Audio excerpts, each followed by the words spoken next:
Woo! Welcome everyone to another episode of Slasher Scotty. I am your host, Scotty McCoy, and boy, do I have a surprise for all of you. I have on Zoom with me right now Matthew Sharpe, and he played Zach in Bloody Summer Camp and Mark in Go Away. How are you doing, Matt? Oh, pretty good, pretty good. Love being here, loving getting on the show. I've had a lot of former cast and crewmates on your show, so we appreciate you having us on. Awesome, absolutely. I'm glad that you can join me. So the first question I got for you is, how did you get your start into acting? That would have happened in high school. I was in the theater program in my high school, and senior year we actually transitioned. I transitioned away from the stage, and I started doing on-camera stuff because we launched like a in-house mock high school level movie production studio where instead of going to the stage and learning about like the stage and the curtain and things like that, you're learning about camera, lighting, and sound. And I wanted to move into screen acting there. And then in college, I took a practicum in theater.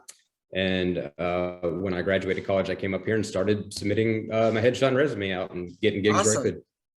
Awesome. So how did you become part of Bloody Summer Camp, and what about Go Away? How did that come about?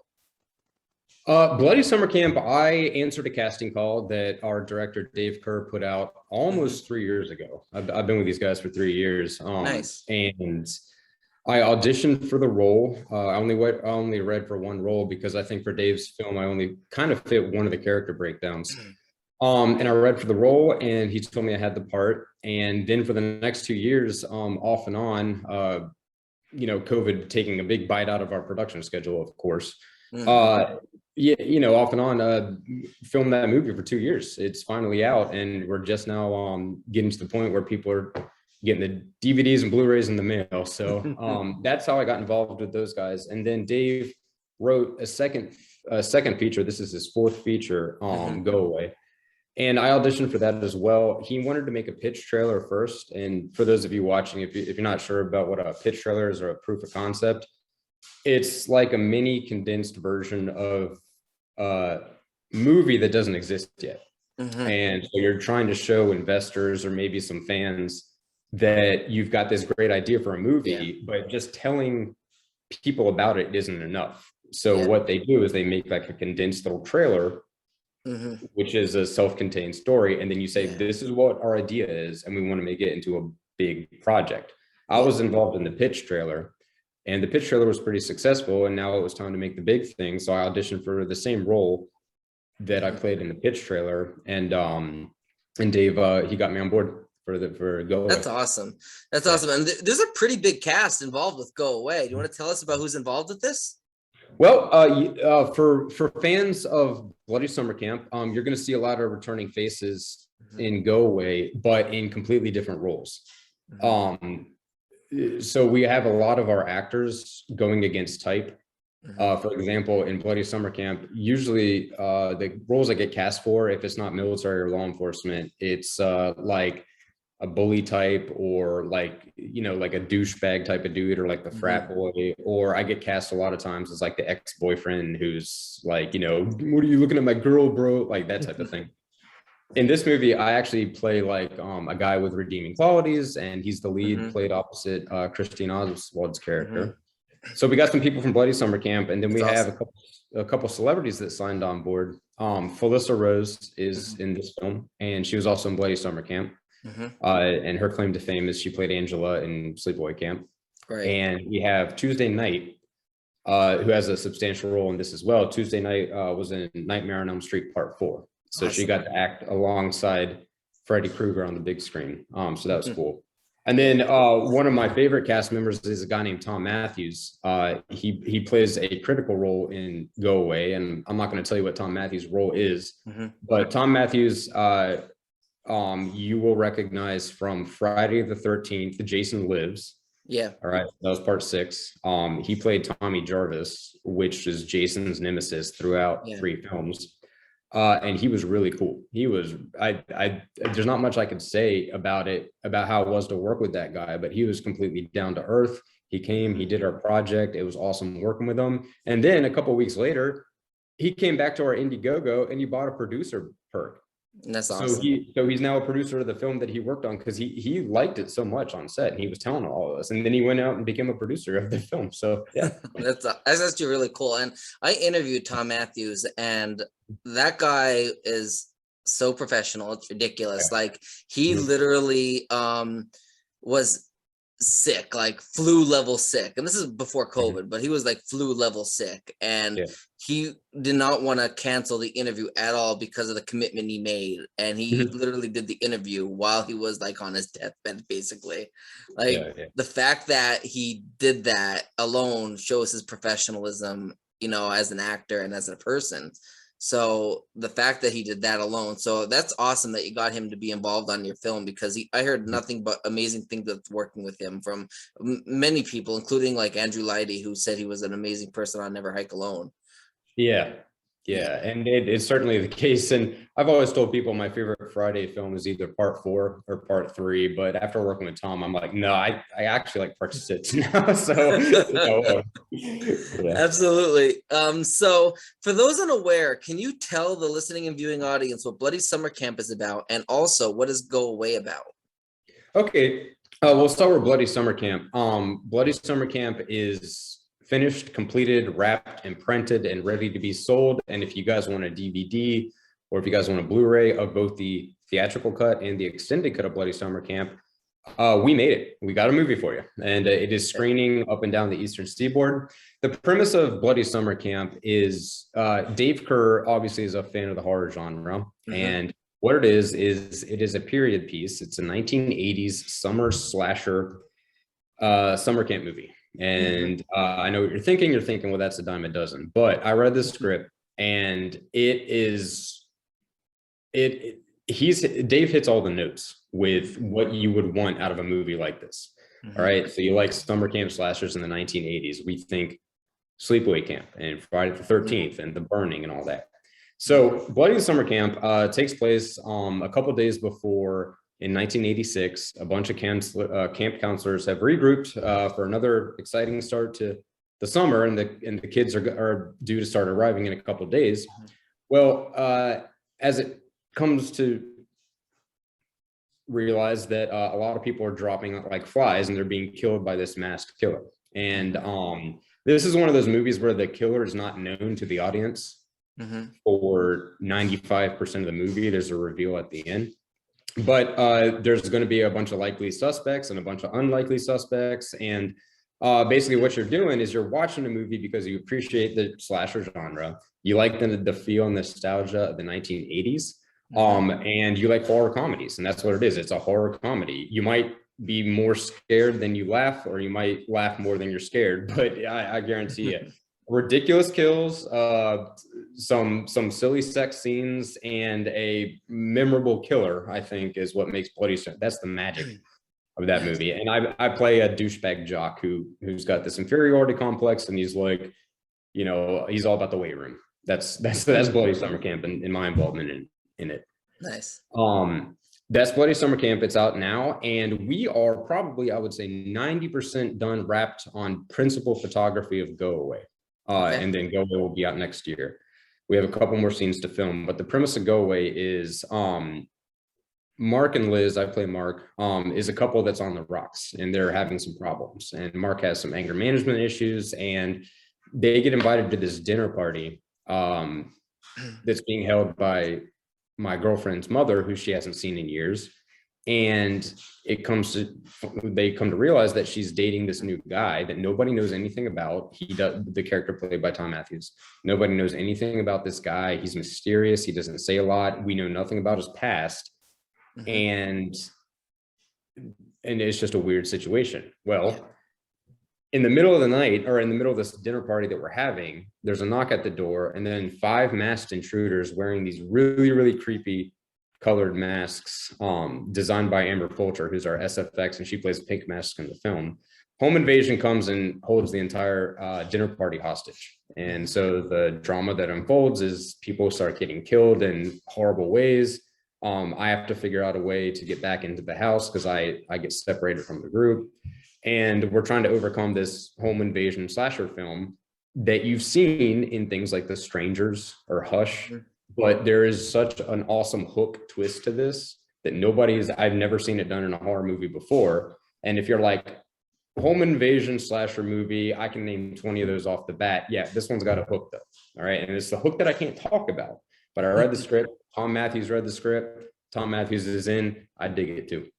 Awesome. I can't wait. And I know I had Dave Kerr on the show already, and he mentioned amazing things about Go Away. Like the way he talked about it, it hooked me immediately.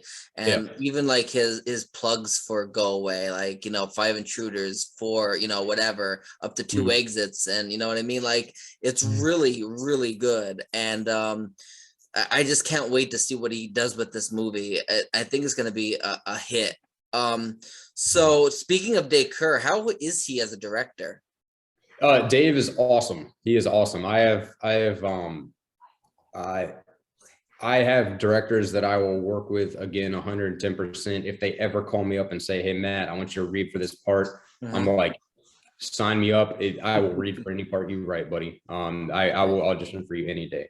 And then I've got a handful of directors that I'm never going to work with again, but I don't mention those on podcasts or interviews or anything like that. So if I'm talking good about a director, and Dave is awesome. He has a great mix of being professional and staying in tune to industry standard protocol and procedure on a film set. We're non-union, all of us. So he's also very relaxed in the sense that he wants us to have fun doing this and have it make it be an enjoyable process. Right. And the people that I worked with on Bloody Summer Camp, that movie is over and done with. I'm not working on that project anymore, but I still hang out with all those people because we all liked each other so much and we all formed that bond. And Dave was the guy that brought everybody together. Absolutely. So he's a guy that sticks to his word. He's a guy that is organized. He's a guy that he knows how to write horror movies. Like, he's obviously a fan of the horror genre, and to be somebody who's trying to do what Dave is trying to do, all right, you got to know the material. And he knows horror movies. He knows the structure. He knows story structures that you need in things like a summer camp slasher or a home invasion horror. He knows all the beats. So you can't have somebody write an effective script like that without knowing the material themselves. So Dave, he's got some great ideas. He told me about some ideas that he had for like 6 or 7 movies into the future, like decades plan of what he's got going on in his head. I hope the guy's successful. I hope he keeps making movies. And if Slasher 15 ever has a role in mind that they want me to read for, I'm going to work with these guys again because they make good stuff.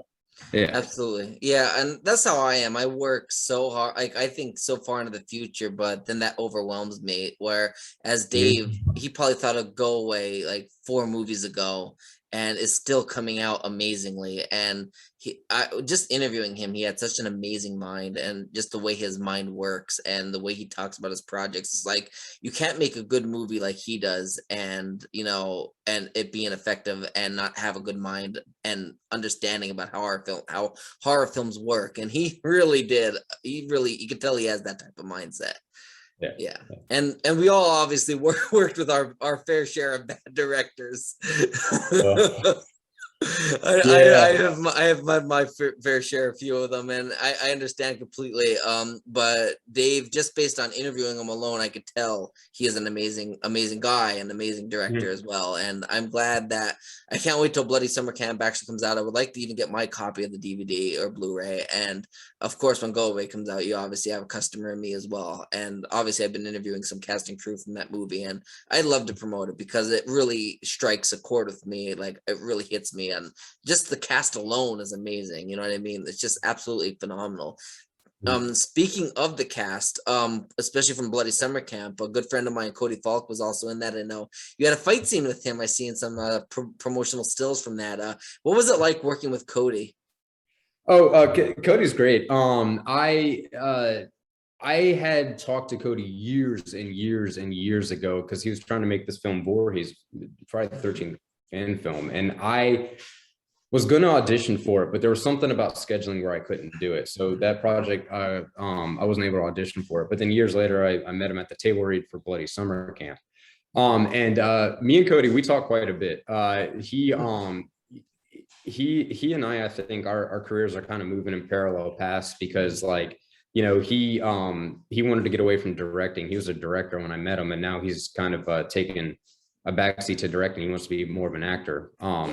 Cody's great. In the film Bloody Summer Camp, he's like my sworn enemy. But me and Cody would talk all the time. He tells me about his projects and things like that. The fight scene was fun because in that role, the role I play in Bloody Summer Camp, I get angry all the time, and I'm very confrontational, and I'm very aggressive, and I'm just not the savory character. So anytime before I had to do a scene, I had to get kind of riled up a little bit before the scene started, before Dave called action, because I can't just go into it cold because that'll read on camera. So when we had this fight scene, kind of what we had to do is we had to get each other riled up a little bit because in the film, this isn't giving anything away, but I get punched in the face by like the camp heartthrob hero. And we had to rehearse it, of course, because it's a punch being thrown on camera, so you have to rehearse it several times. But I think for that scene, that was actually a pretty fun scene because you know, it's like if you put yourself in that moment and you know you're throwing punches, some dude's holding you back, you're screaming at each other and stuff like that. If you bring the intensity, it feels like a real fight, and you don't even have to. There's not a lot of acting required if you just hit that emotional beat or that emotional level. So it was cool, and me and Cody were great friends. You know, we get in fights on camera, but I talked to the guy quite a bit, and hopefully he'll be successful whatever it is he's got planned. Nice, absolutely. And I want to do a quick plug for him just because he's a good friend of mine. But Smack, check out Smack. That's working. That's I know in production. I know he asked me to be a part of that as well. I don't know if that's going to come fruition. I know our schedule is like really hard to meet. But did you happen to hear about Smack at all? Yeah, and it's funny actually. I did a test read for him for one of his scenes when he was writing it 2 or 3 years ago.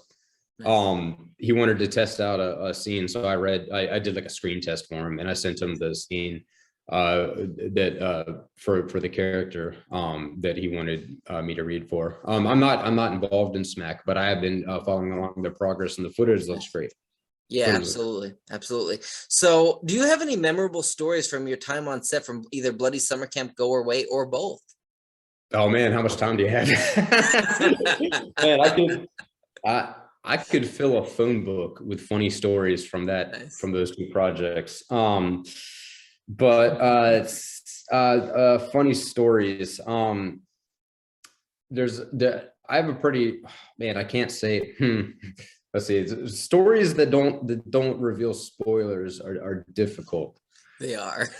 And stories that don't involve spoilers are difficult. I will say that at Bloody Summer Camp was a challenging role because it did require me to go through some stunts. It did require me to shed a lot of clothing. At one point, I had to stay in position, tied up to a tree over top of what I discovered later was a tick nest. And it's 1980s, and you're wearing like thigh-high booty shorts. All the guys did, of course. And if you're in a tick camera nest, died. Yeah, I mean, lighting died, but sorry. Yeah. Well, anyway, yeah. So you know, there was this. Oh, and then there's also on the camp that we filmed Bloody Summer Camp on. There's this really disgusting lake where on the surface level it looks like this nice, pristine, clean swimming hole that's like fun to swim in and stuff like that. Well, we've had several critical scenes filmed at this lake in Bloody Summer Camp, and it is the most disgusting lake I've ever been in. First of all, the water is knee high. All right. And when you step into it, you sink up to the waist in just like straight muck. There's no bottom to it. There's no like soil or ground to it. You just sink. It's like quicksand underneath water. Crazy. And it stunk to high heaven. It literally smelled like horse shit. Can I say shit on here? Yes, you can. Yeah. Yeah, and that was bad. But that was a lot of fun. And then on Go Away, that experience was a lot of fun because we're staying in this mansion that was literally built in Central Virginia in the late 1700s. So it's It was around during the Revolutionary War Okay. era. It was a big, nice, fancy mansion that was a lot easier to film in than on a camp, because everything is contained and indoors, and we don't have to worry about sound. We don't have to worry about weather or lighting. So it was very two different sets, a nice, comfy, like elegant mansion, and then a camp with bugs and, 90-degree heat and all that stuff. But yeah, we've got a ton of stories about behind the scenes and things like that. And what we did on Go Away, we actually had a videographer taking behind the scenes footage, and it's the dude Steve Wells. He's gonna get that all cut for us. So yeah, nice. But it was a great time on both of those projects. Awesome. So what was the best part about filming Bloody Summer Camp, and what was the worst? The best part about filming Bloody Summer Camp was, this is a cliche answer. I'm going to go ahead and I'll give you two answers. Well, number one was the people. I love all these people that I worked with. And if you're working on a project for 2 years, working on that same project, and you got this bond. Like I've logged so many hours at that summer camp with all those people. Michael McGlynn, who I've stayed at his house numerous times. He's become a really, really, really powerful indie horror producer that a lot of people know now. So the people and the locations. I love Virginia. We shot Bloody Summer Camp outside of Charlottesville, Virginia, at this beautiful, beautiful summer camp called Camp Holiday Trails, and that was the setting for that. And then like I said, the plantation home where we're shooting Go Away at is really, really beautiful as well. So I would say locations, and of course the people. Absolutely. That's great. What about the worst? Oh, the worst. Oh, the worst. Oh man, the worst. Okay, well, the worst part about Bloody Summer Camp was COVID. Because that took out a huge chunk of our shooting production schedule. It messed everything up. It just complicated everything. Bloody Summer Camp, we definitely had a lot of hiccups in the production schedule. We've had some cast drop out. We've had to take some new casts and things like that. I would say the worst part of Bloody Summer Camp was probably the situation where I had to get covered in a mix of synthetic gore effects and practical gore effects. And when I say synthetic gore effects, I mean fake blood and scar wax. But we also had practical gore effects, which meant raw eggs and raw chicken skin made to look like something else. And that was like on top of me. And that was gross. It was gross. Everything was sanitary. We ran a safe set.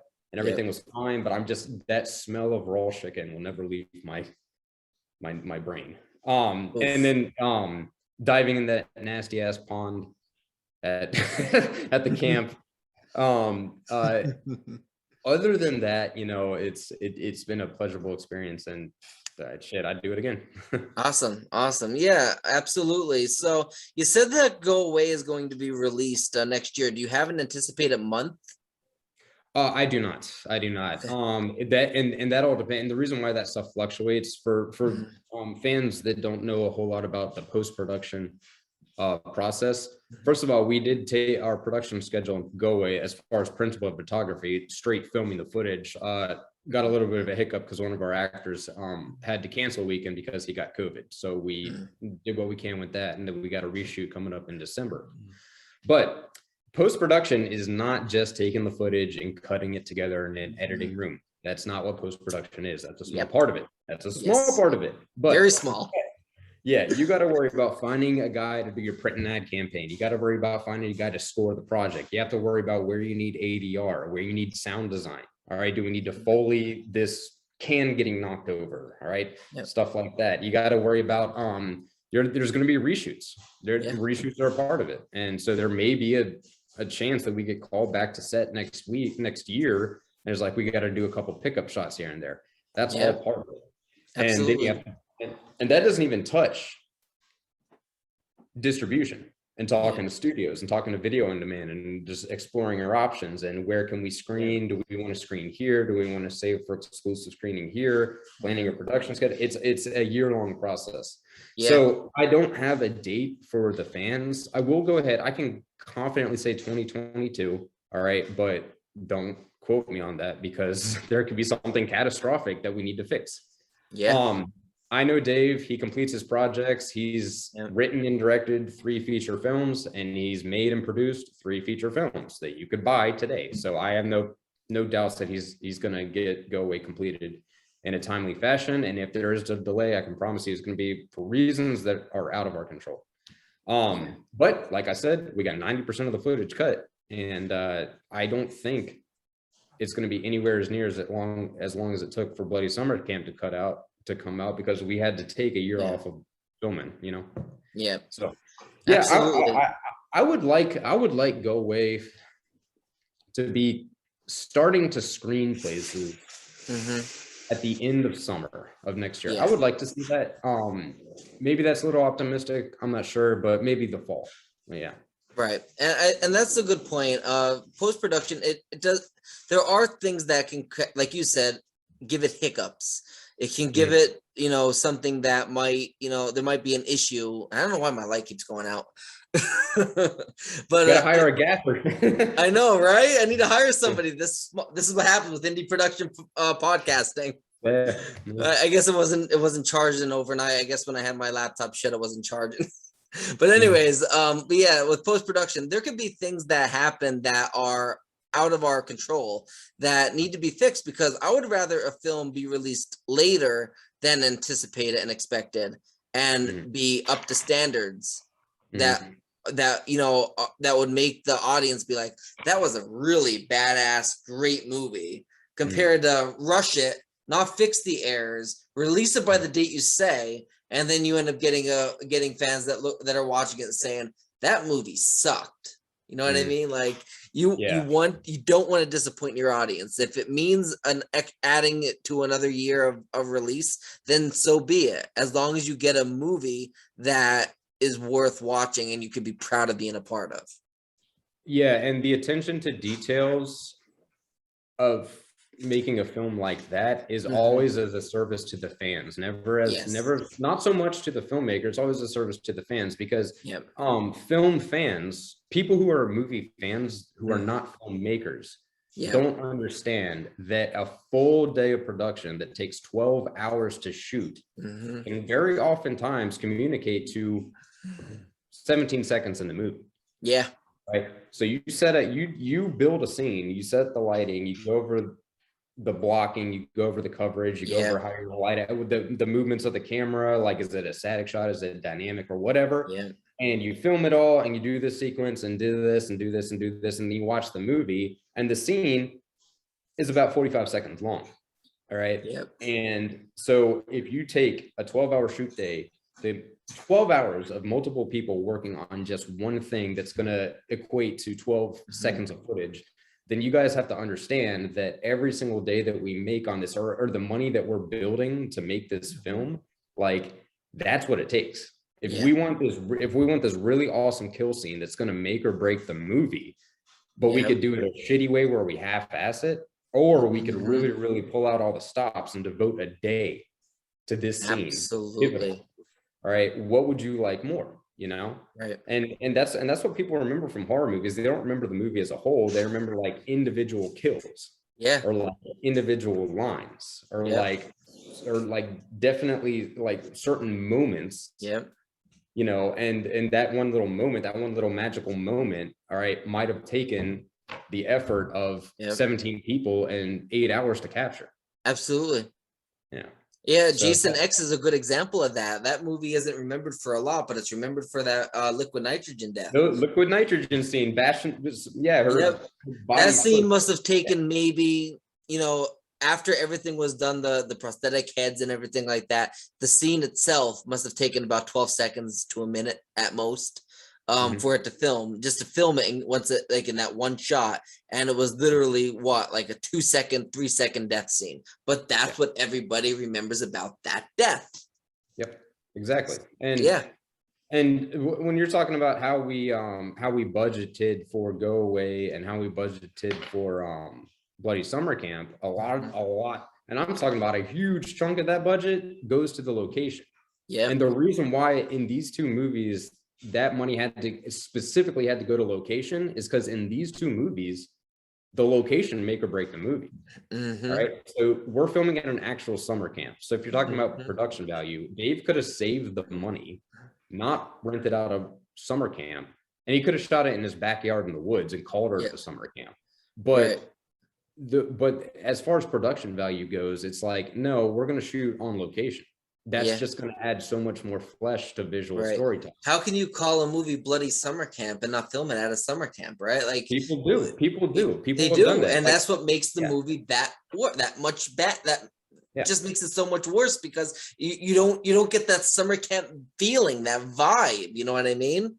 Yeah, and a huge chunk of the budget on Go Away had to get to procuring this awesome, amazing, lavish plantation style mansion because like the way the script is written, like you've got people hiding in like cellars and attics and little crawl spaces, and the house is supposed to be huge, and you're like getting lost in it, and like you're trying to like run from people coming down this hallway, and there's like guys coming up from the, and you can't film it in, like we can't film it here, like you know, like it's like you can't just film this in somebody's house. Like the location is a character in the movie.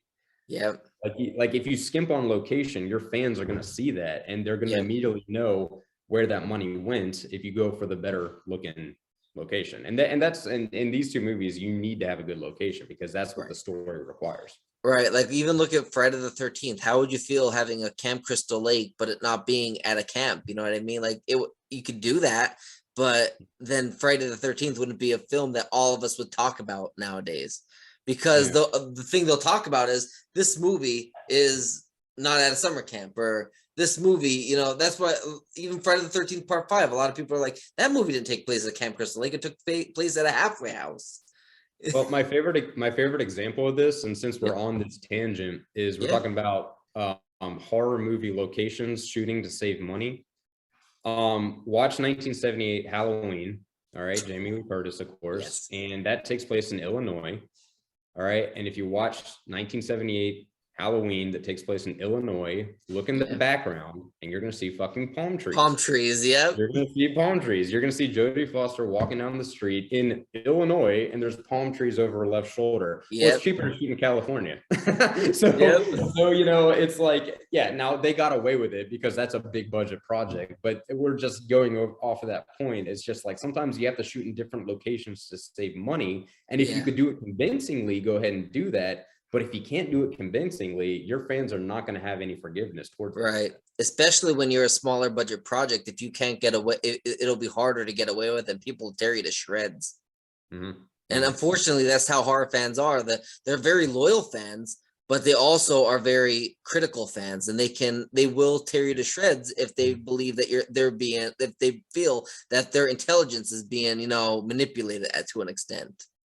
And that's what Dave is good about. He's good about just being like, look, you guys took your money out of your wallet, bought a perk, and put this into our movie. Okay, well, we're gonna make sure that money goes towards making a better movie, you know, and everything, every single dime that's spent on that movie is towards production value.